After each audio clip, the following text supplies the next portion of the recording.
बिस्मिल्लाहिर्रहमानिर्रहीम, अस्सलाम वालेकुम। मैं शाहिद सकलैन हूँ। आप मुझे मेरे यूट्यूब चैनल फेसबुक पेज पे देख रहे हैं। आज 6 जनवरी है और हफ्ते का दिन है।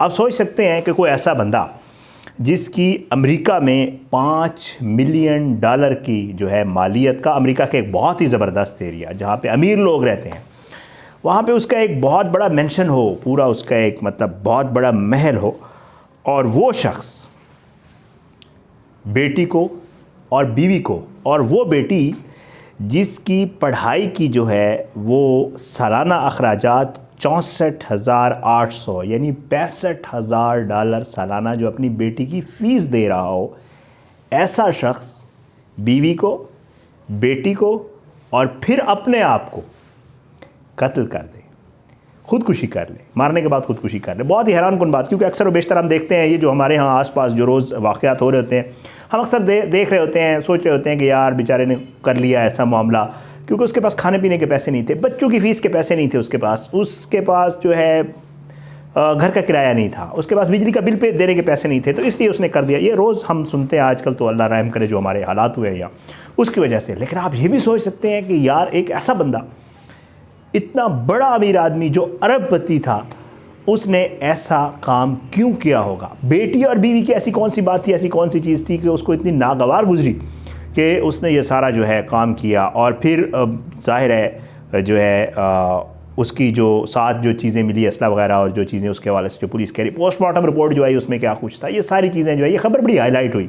स्पेशली हमारे पाकिस्तानी मीडिया ने तो उसको रिपोर्ट किया, बट लेकिन इंडियन मीडिया ने, क्योंकि ये शख्स जो है इंडियन था, इंडियन मीडिया ने इसको आज तक, मैं आज भी देख रहा था, वो इसके फॉलोअप्स कर रहे हैं और चेक कर रहे हैं कि वजह क्या बनी, क्योंकि वजह आज तक मालूम ही नहीं हो सकी। और साथ ये भी एक बड़ा मसला हो गया है, समझ नहीं आ रही कि इस शख्स ने ये खुदकुशी किया, कत्ल किया, या किसी और ने इनको मार के ये सारा कुछ किया है। तो आज की वीडियो में ज़रा इसके ऊपर जो है आपको चीज़ें बताऊंगा कि ये कैसा एक हैरानकुन वाक़या हुआ। सब चकरा के रह गए हैं। उसके जो रिश्तेदार वहाँ रह रहे थे आसपास, कुछ उस एरिया में तो नहीं थे लेकिन आसपास रिश्तेदार थे, वो रिश्तेदार आया, उसने फिर जो है 911 पे कॉल की और फिर कॉल रिसीव हुई, पुलिस पहुंची, ये सारा मामला हुआ। तो सब हैरान है कि ऐसा हुआ क्या। तो आपसे वही दरख्वास्त कि अगर आपने अब तक मेरा यूट्यूब चैनल सब्सक्राइब नहीं किया, फेसबुक पेज पे जो है वीडियोज़ अपलोड होती हैं, वहाँ फॉलो करें और जो है वीडियोज़ को लाइक और शेयर किया करें। ये सारी सूरत हाल आज की इस वीडियो में आपके साथ शेयर करेंगे। शख्स है जी जो भारत से आता है, अमेरिका की रियासत मैसाचुसेट्स कहते हैं, बड़े अजीब सा नाम है, मैं तो इसको प्रोनाउंस भी प्रॉपर नहीं कर पाता। बहरहाल जी ये वहाँ पे जो है आबाद होता है, और वहाँ पे बताया ये जाता है, द न्यूयॉर्क पोस्ट जो है उसके मुताबिक राकेश कमल नामी ये शख्स जो है, इसकी जो वसी अरीज़ हवेली है, मैं आपको बता देता हूँ, 19,000 मुरब्बा फुट पे फैली हुई, 19,000 मुरब्बा फुट पे फैली हुई इसके पास हवेली थी, जिसमें 11 बेड थे और 14 बाथरूम्स हैं। और ये हवेली रियासत के अमीर तरीन और महफूज तरीन इलाके में थी। अच्छा, अब इस हवेली को ये बताया जाता है कि ये जो राकेश कमल नामी शख्स था, जो भारतीय ताजर था, बिजनेसमैन था, उसने सन 2019 में 4 मिलियन अमेरिकी डॉलर्स में ख़रीदा था, यानी 40 लाख अमेरिकी डॉलर्स। अब आप उसकी अपनी वैल्यू का अंदाज़ा लगाएं, जो घर इतना महंगा ख़रीदता है तो खुद क्या होगा। अब उसकी मालियत तकरीबन वो कहते हैं कि $6 मिलियन के करीब है। ताहम जो है अब से एक साल कबल जो है नीलामी में से $3 मिलियन में फ़रोख्त किया गया था। अब वजह क्या बनी उसकी तरफ ज़रा आता हूँ।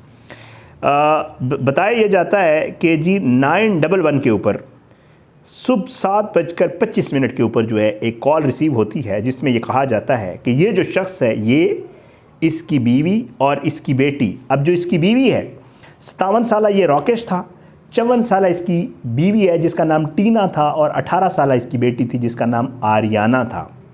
इनके एक रिश्तेदार की कॉल आती है 911 पे, और ये बताता है कि जी मैं तो यहाँ आया हूँ, 2-3 दिन से इनसे मेरी बात नहीं हो पा रही थी, तो मैं यहाँ आया और यहाँ आके देखा तो यहाँ पे तो 3 लाशें पड़ी हुई हैं, और ये 3 लाशें इन्हीं की हैं। बहरहाल पुलिस वहाँ पहुँचती है, वो देखती है कि ये वाकई ये तो मतलब बिलियनियर था शख्स, और इसने जो है ये क्या हुआ है, क्योंकि इनकी लाशों के करीब एक पिस्टल भी मिलता है पुलिस को, और पुलिस फिर इसको इन्वेस्टिगेट करती है कि ये मामला क्या था। अब पुलिस ये कहती है कि ये जो शख्स था राकेश, ये और इसकी बीवी एडोनोवा नाम का जो है एक इदारा भी, तालीमी इदारा, जो स्कूल्स और इस तरह के जो इदारे होते हैं वो चला रहे थे, एक कंपनी थी और वो भी चला रहे थे।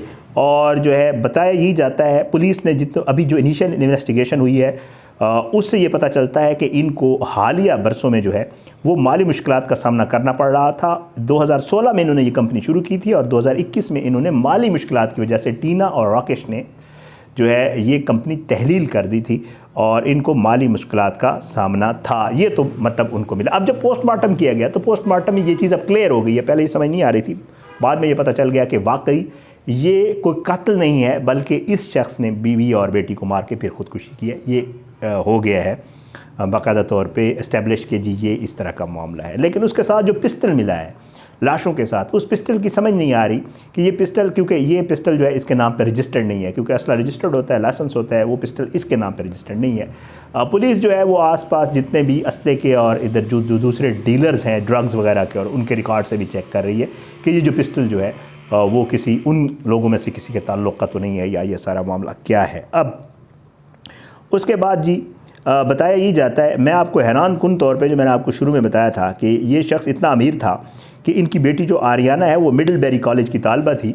ये वहाँ पे एक बहुत बड़ा कॉलेज है और इसके अखराजात जैसे मैं आपको पहले बता चुका हूँ तकरीबन $65,000 सालाना सिर्फ इसकी फ़ीस है जहाँ पे इसकी बेटी पढ़ती थी। अब इसके ऊपर बड़े हैरान कुन किस्म की तफसीलात हैं, वो मैं आपके साथ शेयर करूँगा। वो ये है कि पुलिस की जानिब से जो प्रेस रिलीज़ जारी की गई उसमें कहा गया कि बंदूक की मुकम्मल फ्रेंसिक और बैलिस्टिक्स टेस्टिंग को हतमी शक्ल दी जा रही है।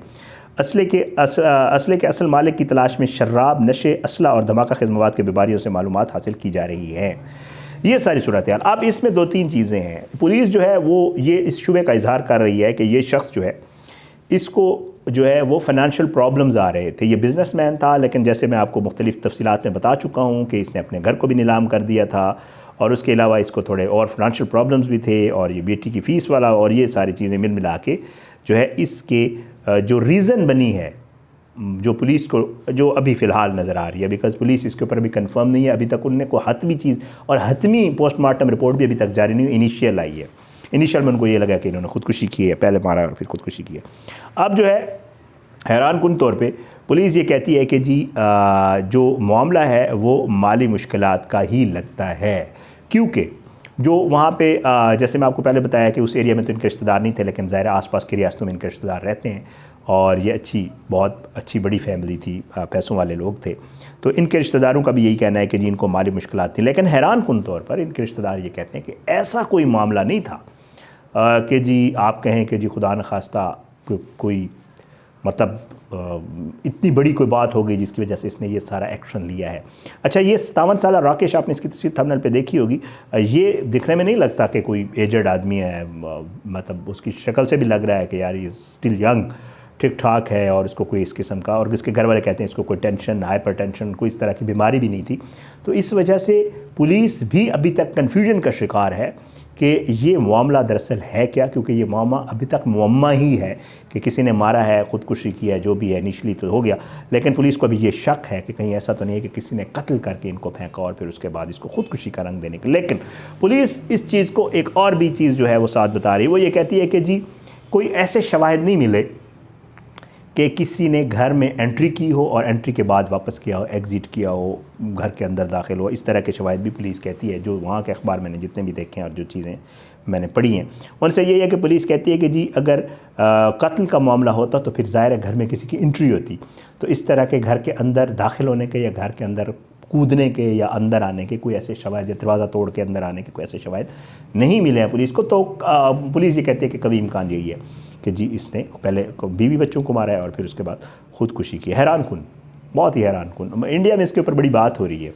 भारत में इसको बड़ा डिस्कस किया जा रहा है कि यार एक बंदा जो इतना अमीर था और उसने इस तरह अपनी जान ली, अपने बच्चों की, बीवी की जान ली और बिल्कुल ही ना पूरी फैमिली का ख़ात्मा कर दिया। तो अक्सर बेशतर वो मैं बयान करने का भी ये मकसद है, हम अक्सर बेशतर चीज़ें डिस्कस कर रहे होते हैं ना, हम कह रहे होते हैं कि यार बड़े मुश्किल हालात हो गए हैं, ये हो गया है, वो हो गया है। तो इसका मतलब ये है कि खुदा न खास्ता जब किसी बंदे के जहन में कोई चीज़ आ जाती है या उसके लिए कोई प्रॉब्लम होती है तो ज़रूरी नहीं है वो अमीर है या गरीब है, ये इस चीज़ पे वो नहीं करता होता। इस इतने अमीर शख्स की भी फिर जब दिमाग ख़राब होता है या कोई ऐसी चीज़ उसके सामने आती है तो वो भी इस तरह के अजीब व गरीब काम कर गुजरते हैं लोग, और फिर वो ज़ाहिर है रिपोर्ट भी होते हैं और चीज़ें सामने भी आती हैं। ये तफसील थी जी आप अपनी दुआ में याद रखें। इंशाअल्लाह अगली वीडियो में मुलाकात होगी। तब तक के लिए मुझे इजाज़त दें। अल्लाह पाकिस्तान का हामी नासिर और इसके खिलाफ साजिशें करने वालों को नस्ल नाबूद करे, ज़ालिमों को इबरत का निशान बनाए, मज़लूमों को इंसाफ मिले। अगली वीडियो में मुलाकात होगी। तब तक के लिए इजाज़त दें। पाकिस्तान जिंदाबाद। अल्लाह हाफ़िज़।